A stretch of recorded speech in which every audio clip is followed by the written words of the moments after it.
Dear students of Standard 9, welcome to Botany class. How are you everybody? Hope you all are well and safe by the grace of Allah. In this class, we are going to discuss the last portion of chapter 2, that is cell and tissue of organisms. So, our today's topic is complex tissue. I think you know that the tissue which consists of more than one kind of cells are called complex tissue. Now let's start the class. Here the complex tissues consists of more than one type of cells which work together as a unit. Complex tissue helps in the transportation of organic matters, water and minerals up and down the plants.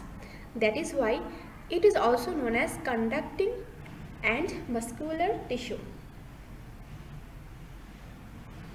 Complex tissue is a permanent tissue, and this permanent tissue composed of more than one type of cell called complex tissue. So I think you understood that complex tissue helps to conduct water, minerals and prepare food, and this is why it is called conducting tissue or xylem or vascular tissue. Here the vascular tissue or conducting tissue are of two types, xylem tissue and phloem tissue. I think you know that xylem tissue helps to transport water from root to leaf, and phloem tissue helps to transport food materials from leaf to different parts of the plants. Everybody see this figure? This one is the xylem tissue and this one is a phloem tissue. So these two tissues combinedly called vascular tissue or conducting tissue. Okay everybody, now we will see the briefly description of xylem tissue. Here xylem originates from the Greek word xylon. Xylon means wood. Carl Lagerli coined the word xylem. Xylem is a type of vascular tissue present in plants which primarily transports water and nutrients from root to stem and leaves. They also provide mechanical strength to the plants. On the basis of origin, there are two types of xylem cells, okay?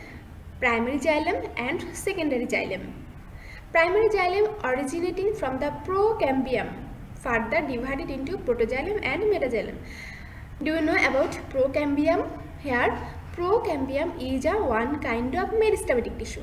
I think you know that meristematic tissue has the ability to power of division. Everybody observe the figure. In this figure, this portion is called cambium. So cambium is a meristematic tissue, and you know that meristematic tissue has the ability to power of divide. So from the procambium, first primary xylem originates and further divided into protoxylem and metaxylem.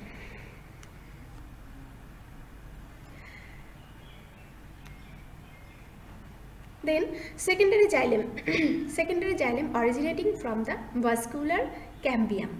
Okay. Then here two types of xylem, primary xylem and secondary xylem. Xylem develops during primary growth from the procambium is called primary xylem, and secondary xylem is the xylem grown during secondary growth from the vascular cambium. Primary xylem is of two types, protoxylem and metaxylem. Protoxylem at the maturity stage it is called protoxylem. Everybody see this figure? This one is the protoxylem. Okay, this one is a protoxylem, and after maturity it is called metaxylem. Metaxylem develops after the protoxylem, before secondary growth. Here this one is a protoxylem and this one is a metaxylem. Metaxylem develops from the protoxylem. Okay everybody, now let's see the different part of xylem tissue. Mainly xylem has 4 parts. Okay, xylem tissue usually consists of 4 parts: tracheids, vessels, fibers and parenchyma. Everybody see this figure. This one is a tracheid, vessel, cell and xylem parenchyma. Observe the figure. First one is a tracheids. At maturity, these cells are dead, lignified, hard cell wall, large cavity, elongated and both ends are oblique. Their cell wall is with broaded piths joining end to end and they form a passage for conduction of water. It also provides mechanical support and rigidity.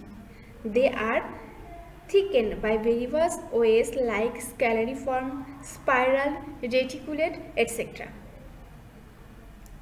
Okay, so I think you understood that the cell wall of the tracheids is thick due to deposition of cellulose and lignin.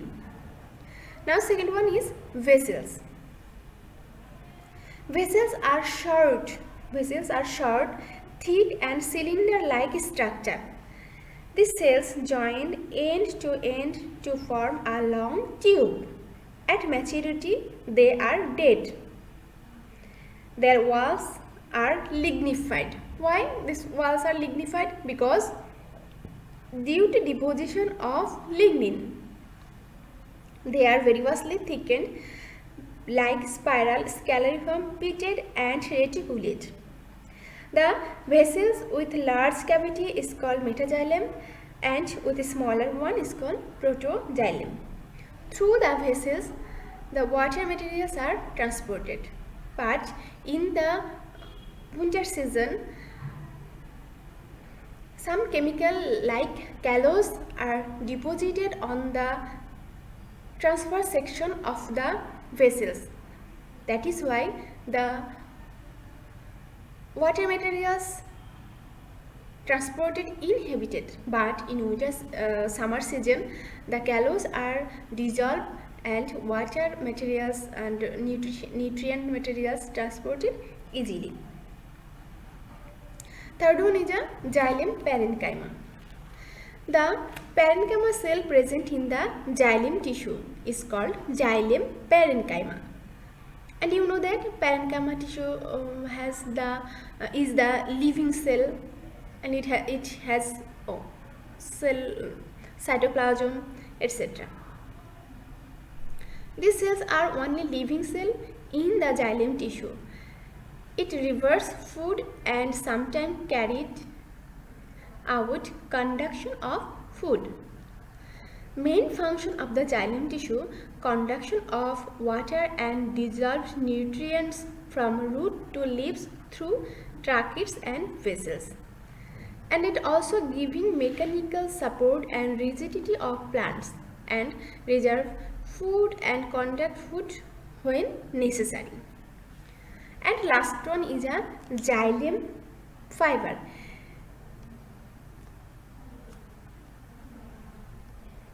The sclerenchyma fiber which is present in the xylem tissue is called xylem fiber. These are elongated with pointed end and thick walled. At maturity, they become dead. They are also known as wood fiber. The main function of xylem fiber to give the rigidity and strength of the plants. Okay, everybody, I think you have no problem from this lesson. Okay, today up to this. Thank you.